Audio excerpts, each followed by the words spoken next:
one of the things I'm fascinated by is there is this mountain of research by people like Jeffrey Pfeffer and Zeynep Ton and many, many, many others that prove if you have a humanly oriented organization, in other words, you treat people fairly, you treat them with respect, you give them agency, so they've got control over their working conditions, you're not unreasonable in terms of your demands, you're not shrieking and screaming all the time, and you're not sort of showing off all this stuff, right?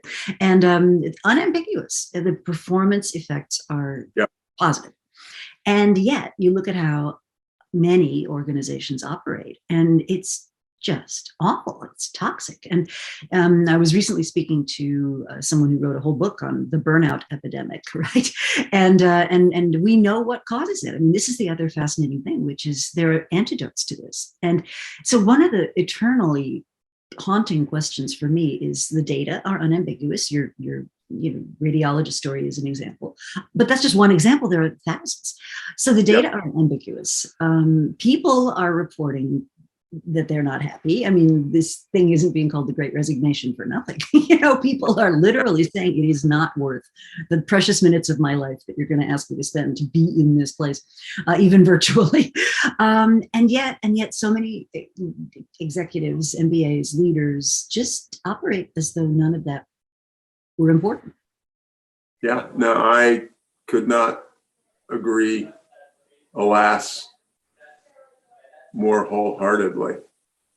And I'm not sure why. I mean, one subset of what you're talking about, and it was never part of my work for years and years, and I have utterly no idea why I started talking about it, is you're running a 500-person organization. We'll forget the Fortune 500, but it's a real organization with 500 people.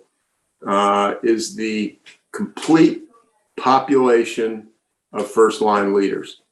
And everything I can find says every variable from cost to productivity to quality is overwhelmingly driven by those people.